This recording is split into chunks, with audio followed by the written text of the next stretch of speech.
Le rêve de Michael Mallinson est bien éloigné des réalités londoniennes.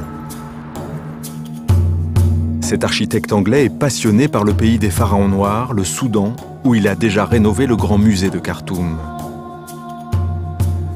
Son prochain chantier est une cité de corail située sur la côte de la mer Rouge, Suakin.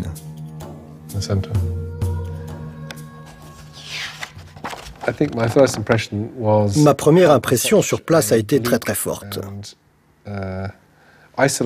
Imaginer que l'on ait pu vivre dans un endroit aussi rude, aussi isolé, aussi chaud, c'est en soi une énigme.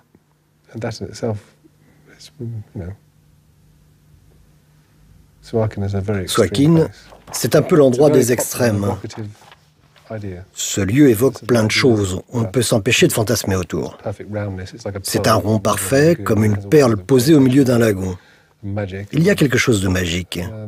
L'idée de toutes ces maisons construites en pierre de corail arrachées à la mer, tout ça fait forcément travailler l'imaginaire.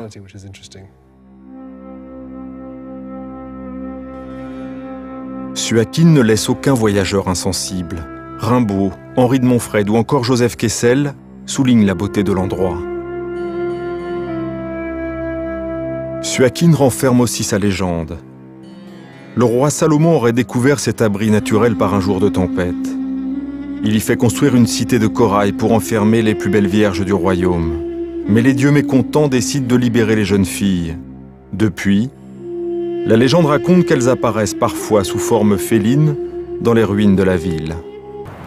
Les riches marchands sont obligés de s'installer à Port-Soudan, ne restent que les plus pauvres.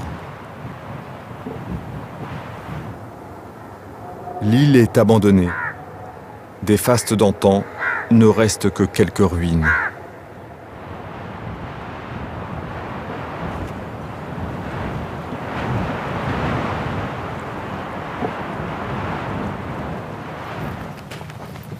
La mission de Michael est décisive. Pour le Soudan tout entier, Suakin est un symbole.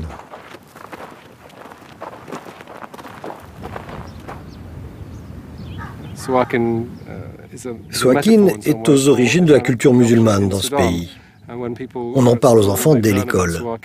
Suakin représente un point de passage obligé pour les pèlerins qui se rendent à la Mecque.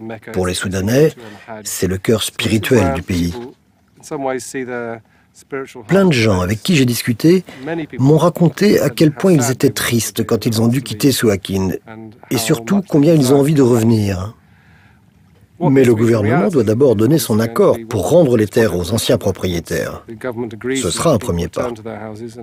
Il faut savoir que chaque maison ici, même en ruine, appartient à quelqu'un. On ne peut donc se servir d'aucune pierre pour reconstruire sans avoir l'accord des propriétaires. Même s'il n'y a plus personne ici, tout le monde sait très bien ce qu'il se passe sur l'île.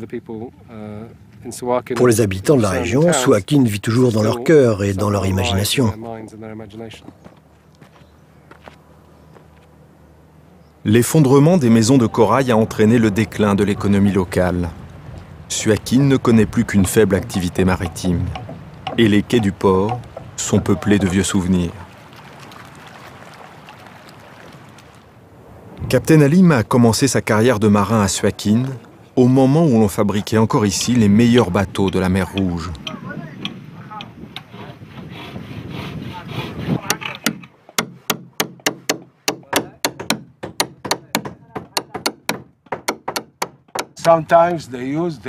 L'un de nos secrets de fabrication est de mettre de l'huile de foie de requin sur la coque.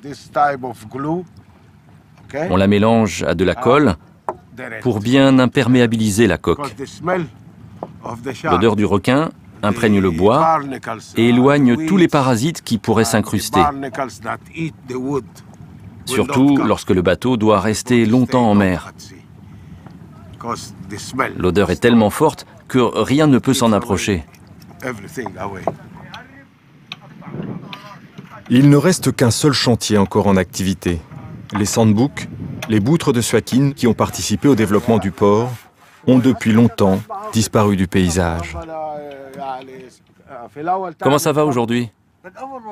Pas très fort, on ne fera que 3 ou 4 bateaux cette année, au lieu de 20 avant.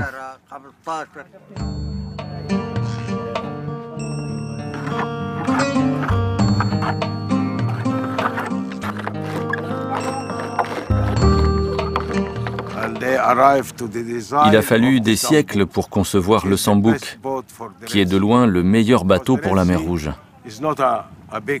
C'est une mer étroite. Les vagues y sont courtes mais très rapides.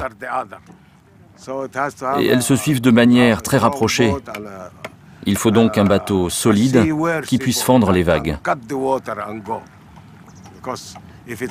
Sans ça, même avec un moteur, quand les vagues frappent de face, le bateau est freiné. La forme profilée du Sambouk est particulièrement adaptée à cette mer. Rien à voir avec ce que l'on fait maintenant.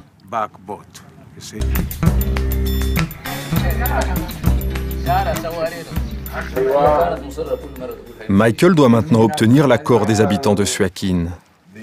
Devant Halim et le vieux Nour, représentants des anciens propriétaires de l'île, il explique dans le détail son projet de restauration. Regardez, ici c'est l'île de Suakin et là c'est le village en face. Les nouvelles constructions sont indiquées en vert, ici et là. En Europe, après la Deuxième Guerre mondiale, beaucoup de bâtiments détruits ont été reconstruits à l'identique. Pas seulement en Europe, mais aussi dans le monde entier. Après des tremblements de terre ou des catastrophes naturelles, ce sont des situations dans lesquelles on doit tout remettre en état. Ici, c'est la même chose. Il n'y a pas de différence avec Suakin.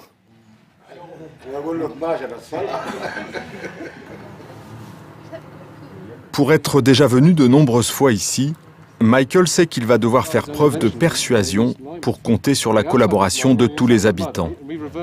Rien ne se fera sans eux. Ils seront notamment chargés d'entretenir le lieu durant l'absence des équipes venues de Londres.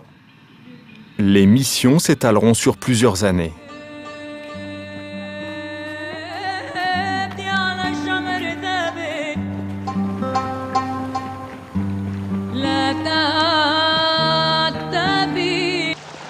Cela fait une semaine déjà que l'équipe de Michael est à pied d'œuvre. Il ne reste que quelques jours avant la fin de la mission.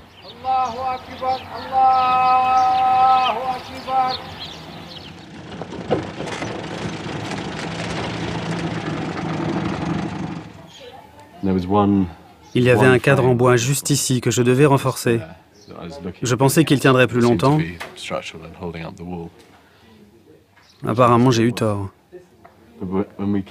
Quand nous sommes arrivés ce matin, il y avait un chat noir aux yeux perçants qui trônait au milieu des décombres. Il semblait nous dire « Je ne veux pas de vous chez moi. Ce sont mes ruines. » Si le mur porteur cède, il risque d'entraîner avec lui le moucharabier tout entier.